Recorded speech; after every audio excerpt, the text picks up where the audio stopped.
She was supposed to be home by noon. That was the thought racing through Andrew Matthews' head as he sat in the cold, gray waiting room of South Pole Surgical Center, staring at the wall clock that had now passed 3:17 p.m. Jessica, his wife, had gone in for a minor outpatient procedure.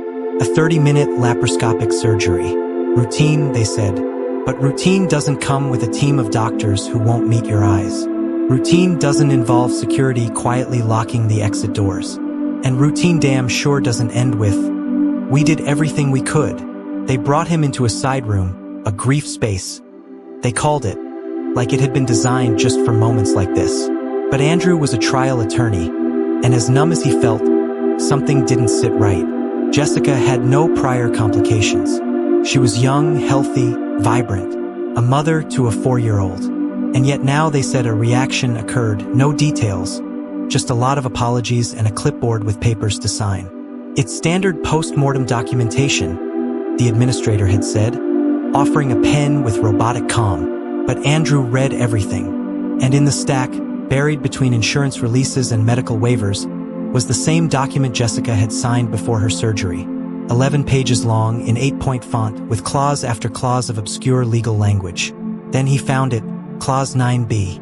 "In the event of incapacitation or death, I authorize the use of my biological materials, including but not limited to organs, tissue, and neural matter, for ongoing research and clinical trials, as deemed appropriate by South Pole Medical Research Partners." His blood ran cold. It wasn't just a consent form. It was a contract, and someone had planned for her to sign it.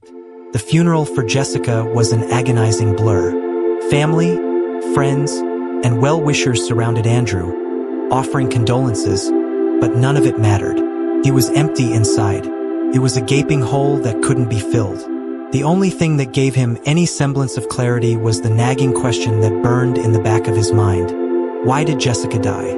The doctors had assured him that the surgery was routine. There was no reason for her death. He wouldn't accept that answer. He couldn't. Determined to find the truth, Andrew began his investigation. He obtained a copy of the consent form Jessica had signed before the surgery. At first, it seemed like just another generic document. But as he carefully read through the fine print, his eyes stopped at Clause 9b. His heart skipped a beat.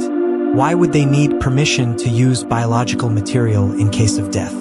What was going on behind the closed doors of South Pole Surgical Center? He dug deeper, reaching out to former employees and talking to anyone who would listen. What he uncovered was chilling. There were whispers, rumors of patients disappearing, of bodies vanishing from morgues.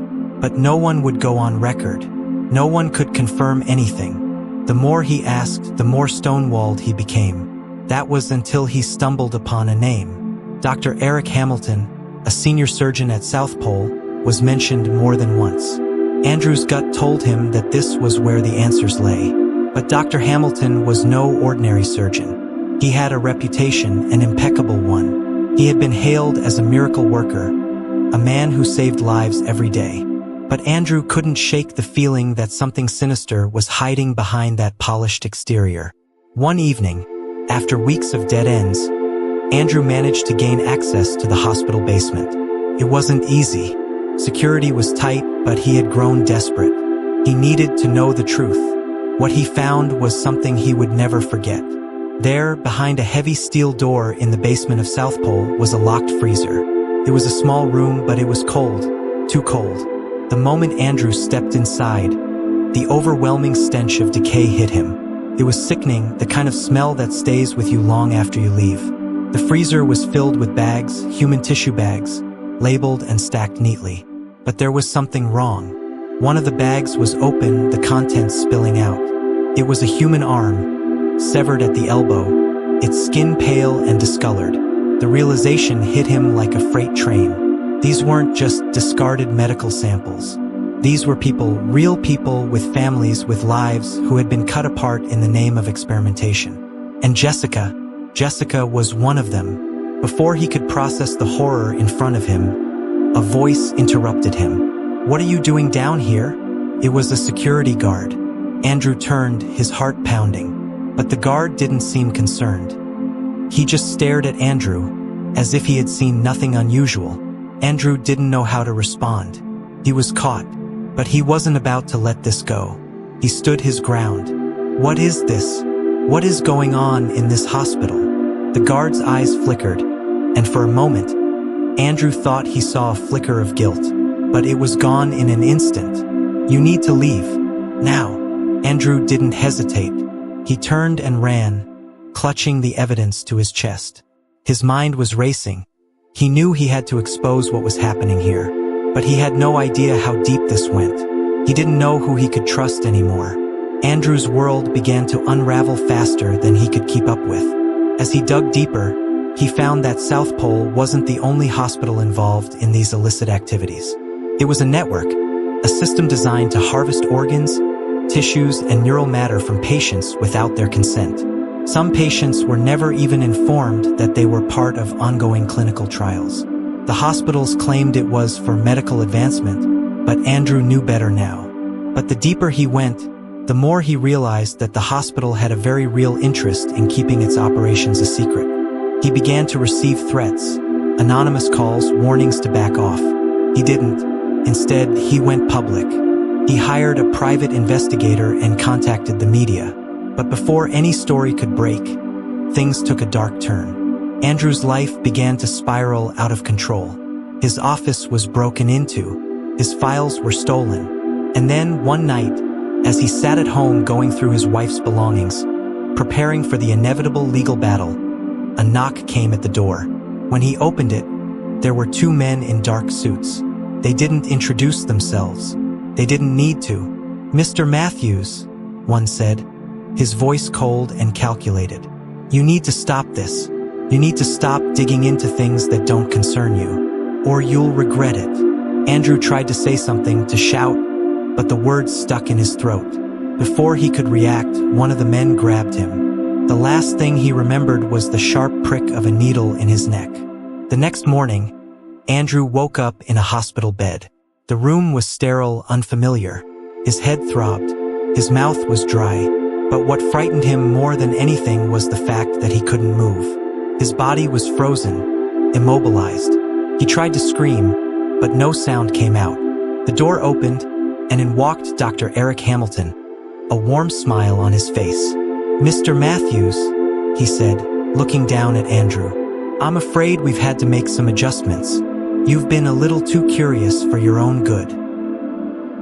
Andrew tried to fight, but the sedation kept him still. Dr. Hamilton continued, "We've been monitoring you for a while now, and we can't afford for you to cause any more problems. You're going to be a part of the next trial, Mr. Matthews. I think you'll find it enlightening." Andrew's heart raced. He was trapped. There was no escape. The walls of the hospital seemed to close in on him as he struggled against the restraints. His mind screamed for help, but no one would hear him. As the surgical tools glinted under the harsh fluorescent lights, Dr. Hamilton approached Andrew's bedside. The smile on his face was terrifying. "This is for the greater good," he said, his voice dripping with calm, controlled authority. "We all have a role to play in advancing medical science. Some roles are just a little more permanent than others." The needle went in. The world blurred.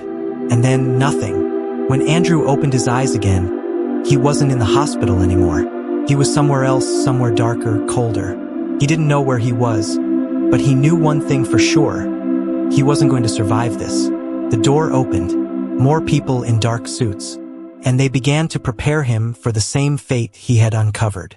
And just like that, Andrew Matthews became another name on the hospital's list. Another forgotten soul used in the name of medical advancement. No one would ever know what happened to him. His family would be left with unanswered questions, and the hospital would continue its operations, feeding on the ignorance of the public. The trials would go on, hidden behind closed doors, and the cycle would repeat. South Pole still operates. Patients still sign forms they don't read. Clause 9b remains buried in fine print, legal but lethal. And every day, another name is added to the invisible list. People who trusted the system, who walked in for care and never walked out. Jessica was never the only one. And Andrew Matthews? His story was buried under clinical reports and carefully worded press releases. The hospital claimed he checked involuntarily. No one asked why he never checked out. But here's the truth. Consent is only real when it's informed. And the line between medicine and exploitation is thinner than you think. Hospitals are supposed to heal, but some harvest. Always read what they ask you to sign. Ask questions. Get second opinions. Because once you're sedated, it's too late. So now ask yourself, would you have read Clause 9b? Or would you have signed and disappeared? Subscribe to the White Coat Crimes for more medical crimes and mysteries.